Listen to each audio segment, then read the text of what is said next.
10절부터 14절까지의 말씀입니다. 창세기 2장 10절부터 14절까지의 말씀입니다. 함께 교독하고 마지막 절은 함께 읽도록 하겠습니다. 제가 먼저 읽도록 하겠습니다. 강이 에덴에서 흘러나와 동산을 적시고 거기서부터 갈라져 내 근원이 되었으니 첫째의 이름은 비손이라. 금이 있는 하윌라 온 땅을 둘렀으며 그 땅의 금은 순금이요 그곳에는 베델리엄과 호마노도 있으며 둘째 강의 이름은 기온이라. 구스 온 땅을 둘렀고 함께 읽겠습니다. 셋째 강의 이름은 히데겔이라. 아수르 동쪽으로 흘렀으며 넷째 강은 유브라데더라. 아멘. 새벽 예배에 오신 우리 성도님들 한 분 한 분을 축복합니다. 에덴에서 흐르는 네 개의 강이라는 제목으로 함께 말씀을 나누고자 합니다. 온 천지 만물을 창조하신 하나님은 마지막으로 사람을 창조하셨고 사람에게 생기를 불어 넣으셔서 생명이 되게 하셨습니다. 또한 에덴을 만드시고 거기에 사람을 두셨습니다. 에덴은 기쁨과 즐거움이 넘치는 생명력 넘치는 그런 곳이었습니다. 에덴에서부터 흘러나와 동산을 적시고 거기서부터 갈라져 네 개의 강이 흐른다라고 오늘 본문은 말씀하고 있습니다. 오늘 본문에는 이제 네 개의 강이 간단히 소개되어 있는데요. 이 강에 대해서 함께 우리가 말씀을 나누고자 합니다. 혹시 강원도 태백에 있는 삼수령이라는 곳을 알고 계신가요? 그곳에는 비가 내리면 세 개의 강으로 흘러간다고 합니다. 한강을 따라 황해로 가고 낙동강을 따라 남해로 가고 오십천을 따라 동해로 흘러가서 분수령이 된다고 하여 삼수령으로 불린다고 합니다. 오늘 본문에서도 에덴에서 시작하여 동산을 적신 그 많은 물은 갈라져서 네 강의 근원이 되었다라고 말씀하고 있습니다. 동서남북으로 흐르는 네 강은 비손강, 기혼강, 히데겔강, 유브라데 강으로 나뉘게 되어 그렇게 소개되어 있습니다. 이 강들의 이름을 원어로 보면요, 각각의 뜻이 있습니다. 첫 번째 비손강은 물이 증가하다, 퍼지다 라는 뜻이고, 두 번째 기혼강은 물이 용솟음치다, 넘쳐 흐르다 라는 뜻이고, 세 번째 히데겔 강은 화살처럼 물이 빠르게 흐르다 라는 뜻이며, 마지막 유브라데 강은 풍성하고 좋은, 그리고 비옥한 그런 뜻입니다.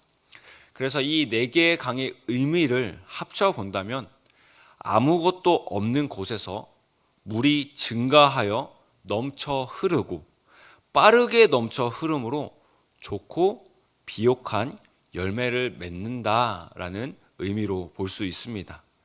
또한 성경에서는 숫자 4는 완성을 상징하여 동서남북으로 흘렀다는 것을 예측할 수 있기에 에덴에서 흘러나오는 네 개의 강으로 온 세상을 적셨다라는 것으로 전 세계에 복이 흐르게 되는데, 그 복은 오직 하나님께로부터 왔음을 이 강을 통해서 분명히 말씀하고 있다라는 겁니다.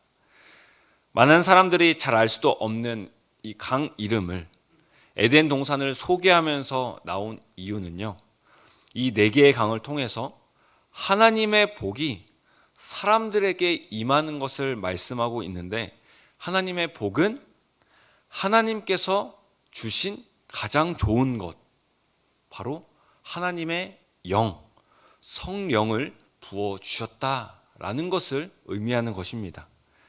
에스겔 47장에 보면 성전에 이르는 물이 나오는데요, 이 물이 처음에는 발목을 덮었다가, 그 다음에는 무릎을 덮었다가, 그 다음엔 허리를 덮었다가, 이후에는 그 물이 키를 넘어서 헤엄쳐야만 건널 수 있는 강이 되었다고 말씀합니다. 그 강이 된 물은 닿는 곳마다 모든 생물을 닿는 생물마다 살리고 고기도 많게 하고 바닷물까지 되살아나게 하는데, 오늘 본문에 나오는 에덴에서 흐르는 강도 이 에스겔에 나오는 강처럼 생명을 살리는 강이라는 것입니다. 이 강을 예수님은 생수의 강이라고 말씀하셨습니다. 요한복음 7장 38절에 보면 나를 믿는 자는 성경의 이름과 같이 그 배에서 생수의 강이 흘러나오리라 하시니. 아멘. 예수님을 믿는 자는 그 안에 성령님이 계심으로 그 배에서, 즉 중심에서 생수가 흘러나올 때 주변의 사람들에게 선한 영향력을 끼칠 수 있다라는 것을 말씀하고 있습니다. 예수님이 말씀하신 생수, 즉 생명의 물은 예수 그리스도를 믿는 사람이 얻는 것입니다. 예수 그리스도를 진정으로 믿는 자는요, 생명의 물이 자신에게만 머무는 것도 아니고 아주 조금, 그래서 조금 넘치는 것도 아니고 풍성하게 흘러 넘친다라는 것입니다. 그런데 예레미야에 보면 하나님께서 남유다 백성들에게 악을 행했다라고 말씀하시면서 그중 하나가 생수의 근원 되시는 하나님을 버린 것이라고 말씀하고 있습니다. 예레미야 17장 13절 말씀입니다. 이스라엘의 소망이신 여호와여, 무릇 주를 버리는 자는 다 수치를 당할 것이라. 무릇 여호와를 떠나는 자는 흙의 기록이 되오리니 이는 생수의 근원이신 여호와를 버림이니이다. 하나님을 떠나는 것이 곧 생수의 근원이신 하나님을 버린 것이라고 말씀하고 있습니다. 하나님으로부터 시작된 강으로 묘사되는 이 복, 즉 하나님의 영이신 성령을 받은 자로 살아가야 하는데 오히려 생명의 물이신 성령을 버리는 자로 이스라엘은 그렇게 살았다, 그렇게 죄를 지었다라고 말씀하고 있습니다. 성도는 예수 그리스도의 제자로서 썩은 물이 아닌 생명의 물인 생수가 나와야 합니다. 그러나 우리의 삶은 돌이켜보면 생수가 아닌 때로는 썩은 물이 나올 때도 있죠. 우리의 매일매일의 삶이 예수님 안에 머무는 삶이어야 하지만 죄로 말미암아 옛 자아가 나와서 썩은 물, 육신의 물이 나올 때도 있습니다. 또한 세상에 우리가 살아갈 수밖에 없기 때문에 세상의 기준을 살아갈 때 하나님의 기준을 잊어버리고 하나님과 먼 상태로 살아갈 때도 있다라는 겁니다. 우리가 예수님을 발목까지만 의지한다면요, 우리의 죄악으로 세상으로 살아가게 됩니다. 세상 안에서만 살아가게 됩니다. 우리가 예수님을 무릎까지 정도만 의지하게 된다면요, 우리의 죄악으로 여전히 세상에 거하게 될 것입니다. 우리가 예수님을 허리까지만 의지하게 된다면 우리의 죄악으로 인해서 여전히 세상에서 살아가게 됩니다. 하나님의 성령이 차고 넘쳐야 합니다. 내가 아닌, 세상이 아닌 예수 그리스도로 차고 넘쳐야 하는 것입니다. 생명의 물이 나오는 사람은 세상에 거하지만 세상의 기준으로 살아가지 않는 사람들입니다. 이 세상도 하나님이 만드신 세상이기에 이 세상의 주인이신 하나님의 기준으로 살아갈 때 육신의 물이 아닌, 썩은 물이 아닌 생명의 물이 나오게 된다라는 것입니다. 찬양 중에 나는 주님께 속한 자라는 찬양이 있습니다. 가사를 보면 이 땅에 내 삶이 비록 버겁더라도 주님의 선하심 나 믿으며 가리. 이 작은 자통에 주가 이루어 가시니 감사로 사는 삶 나 살기 원하네. 내 삶의 시간 속에 주 일하시네. 내 모든 여정 속에 함께 하시네. 깊고도 크신 주의 영광을 나 보리라. 위대하신 주. 그리고 후렴에 이렇게 말씀합니다. 나는 주님께 속한 자 되어 주의 나라 위에 전심으로 살리라. 주의 마음에 합한 자 되어 맡기신 소명 이루리. 그리스도인으로 죄악된 이 세상을 살아가는 것이 참 어렵고 힘들지만 그럼에도 선하신 주님이 이 세상의 주인 되시고 여전히 주님이 통치하시고 다스리시는 이 세상이기에 우리가 세상에 속한 자가 아니라 하나님께 속한 자로 나아가면 좋겠습니다. 주님께 속한 자로 나아갈 때 하나님의 성령이 차고 넘침으로 우리의 발목이 아닌 우리의 무릎이 아닌, 우리의 허리가 아닌 우리의 키를 넘쳐 흐르게 될 것입니다. 마치 에덴에서 흘러나온 물이 4개의 큰 강을 이루어 닿는 곳마다 열매를 맺듯이 우리도 거하는 곳마다, 그곳이 가정이든 직장이든 학교이든 어디든지 간에 하나님의 영이 함께 하시기에 생명의 물을 전달하는 전달자가 될 수 있다는 것입니다. 우리는 하나님을 떠나 생수의 근원이신 하나님을 절대 버리면 안 되는 사람들입니다. 우리에게 가장 필요한 분은 생수의 근원이신 하나님이시며 그분만이 우리가 유일하게 의지할 분이시고, 우리를 사랑하사 하나님이신 그분께서 이 땅에 사람의 몸을 입고 오셨고 바로 우리를 위하여 십자가에 달려 죽으시고 부활하셨습니다. 그렇게 우리가 어떻게 생수의 근원 되신 예수 그리스도를 버릴 수 있겠습니까? 오히려 우리의 유일한 구원자 되신 예수 그리스도를 더욱 의지함으로, 더욱 굳건히 붙들므로 우리 삶을 통하여 나오는 물이 썩은 물이 아닌 생명의 물이 나와야 하는 것입니다.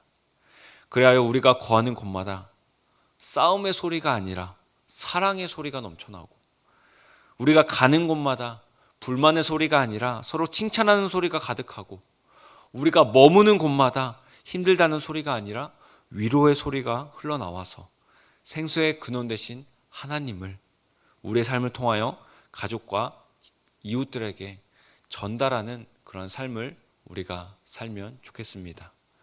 이제 말씀을 마치고자 합니다. 하나님은 에덴을 만드시고 그 에덴에서 물이 나와서 4개의 강으로 흐르게 하셨습니다. 아무것도 없는 곳에서 물이 증가하여 넘쳐 흐르고 빠르게 넘쳐 흐름으로 좋고 비옥한 열매를 맺는다 라는 의미로 이 4개의 강을 보여주신 것입니다. 이 물은 흐르고 흘러서 온 세상을 적시게 되었고 닿는 곳마다 복을 누리게 되었습니다. 이 복은 하나님께서 주신 가장 좋은 것, 즉 성령을 부어주신 것입니다. 우리는 하나님이 주신 가장 좋은 것, 성령을 받아 누리는 자로 살아가야 합니다. 생수의 근원 되신 하나님을 잊어버리고 그분을 버리고 살아가는 것이 아니라 그분과 매일매일 동행하며 그분과 함께 매일매일을 살아가야 합니다. 그래서 우리가 받은 사랑과 은혜가 차고 넘쳐서 이 4개의 강처럼 우리는 우리가 거하는 모든 곳에서 하나님의 사랑과 은혜를 전달하는 전달자의 삶을 살아가면 좋겠습니다. 우리 모두가 썩은 물이 나오는 것이 아니라 하나님의 백성으로 예수 그리스도의 제자로 하나님의 형상이기에 이제는 그분을 닮아 생수가 나옴으로 인하여 오늘 하루 우리가 만나는 사람마다 생명의 물을 전달하면 좋겠습니다.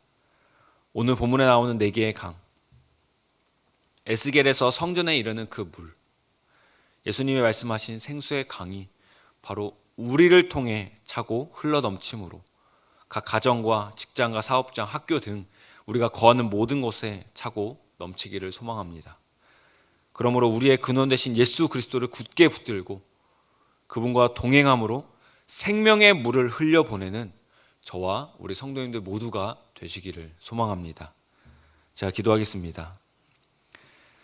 사랑의 하나님 감사합니다. 우리는 존재 자체가 악하여 썩은 물로 살아갈 수밖에 없는 인생인데 우리를 사랑하시어 우리를 택하시고 우리를 위하여 이 땅에 오셔서 우리 대신 십자가에 죽으시고 부활하셔서 우리에게 생명의 물을 허락하시니 감사합니다. 생수의 근원 되신 주님을 버리는 삶이 아니라 유일한 구원자이신 주님을 더욱 붙들고 그분과 동행함으로 매일매일을 살아가게 하여 주시옵소서.